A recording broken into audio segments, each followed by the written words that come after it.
আসসালামু আলাইকুম ওরহমতুল্লাহি ওবারাকাতুহু। সম্মানিত গাইস, রাইসেল ভাইফা নিয়ে একটু মন্তব্য শুনি আমরা প্লিজ।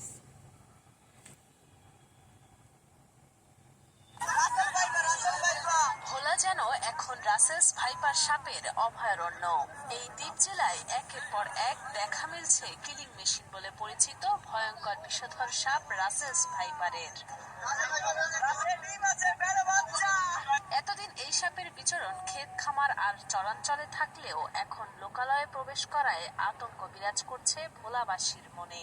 বর্তমানে আমরা খুব আতঙ্কের ভিতরে আছি, যেটা রাসেল ভাইপার সাপ। রিসেন্টলি যেটা হয়েছে যে প্রত্যন্ত অঞ্চলের যেমন যেভাবে ছড়ায় পড়ছে, আগে এতটা ছড়ায় পড়েনি। যেটা হয় যে নদী কেন্দ্রিক এলাকাগুলোতে এক সময় এটা ছিল। গত 4 দিনে জেলা সদর সহ দৌলত খান, তজুমুদ্দিন ও লালমোহন উপজেলায় খেলার মাঠে, বাড়ির উঠানে, ঘরের খাটের নিচে ও Likey